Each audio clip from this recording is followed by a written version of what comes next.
Minä tulin Chausain yliopistoon, koska minulle tarjottiin ainutlaatuinen mahdollisuus meidän yliopistosta Suomesta matkustaa Japaniin. Aluksi puolen vuoden mittaiseen vaihtoon, mutta päätin jatkaa sitä vuoden mittaiseksi.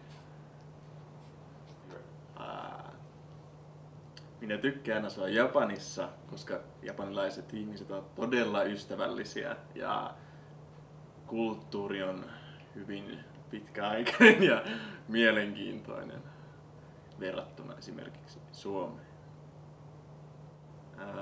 Japanin kielen tasoni ei ole kovin korkea. Pystyn käymään yksinkertaisia keskusteluita paikallisten ihmisten kanssa.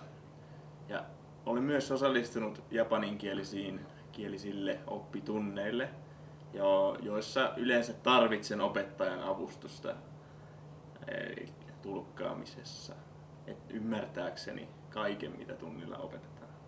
Mutta tähän asti olen pärjännyt hyvin.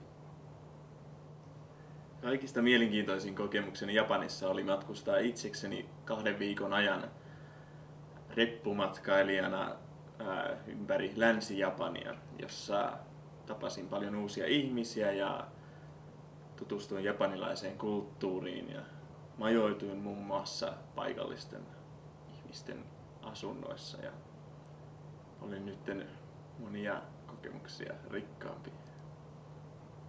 Jos haluat matkustaa Japaniin vaihto-opiskelijaksi, niin suosittelen ehdottomasti tutustumaan japanin kieleen sekä kulttuuriin ja tapakulttuuriin, joka on erittäin laaja ja rikas ja mielenkiintoinen. Suosittelen ehdottomasti tarttumaan tilaisuuteen rohkein mielin ja lähtemään matkalle.